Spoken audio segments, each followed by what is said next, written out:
മലയാളികളുടെ സ്വകാര്യ അഹങ്കാരം മമ്മൂട്ടിയും മോഹൻലാലും ഒന്നിക്കുന്ന ചിത്രമാണ് പേട്രിയറ്റ്. 18 വർഷങ്ങൾക്ക് ശേഷമാണ് മമ്മൂട്ടിയും മോഹൻലാലും ഒരേ സ്ക്രീനിൽ എത്തുന്നത്. ഇപ്പോഴിതാ 24ാമത് Indian film festival of Los ഏഞ്ചൽസിന് തുടക്കം കുറിച്ച് എത്തുകയാണ്. ഫിലിം ഫെസ്റ്റിവൽ ഓഫ് ലോസ് ഏഞ്ചൽസിൽ 27 സിനിമകളാണ് പ്രദർശിപ്പിക്കുക. ഇതിൽ 7 ഫീച്ചർ ഫിലിമുകളും 2 ഡോക്യുമെന്ററികളും 18 ഹ്രസ്വ ചിത്രങ്ങളുമാണ് ഉൾപ്പെടുത്തുക. India, Pakistan, Bangladesh, Nepal, Malaysia, Philippines, Japan, France, UK, Netherlands, Germany, Saudi Arabia, USA എന്നിവിടങ്ങളിൽ നിന്നുള്ള ചിത്രങ്ങളാണ് ഫെസ്റ്റിവലിൽ ഉണ്ടാവുക. ഏപ്രിൽ 23 മുതൽ 26 വരെയാണ് ഫെസ്റ്റിവൽ നടക്കുന്നത്.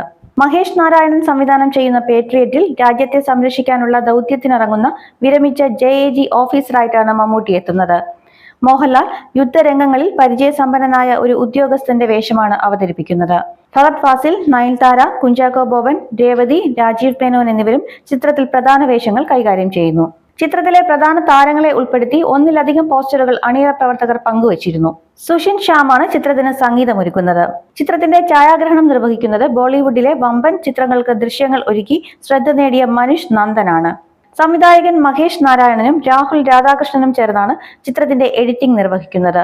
പ്രേക്ഷകർ ഏറെ ആവേശത്തോടെ കാത്തിരിക്കുന്ന ചിത്രം 2026 ഏപ്രിൽ 23 തിയേറ്ററുകളിലെത്തും.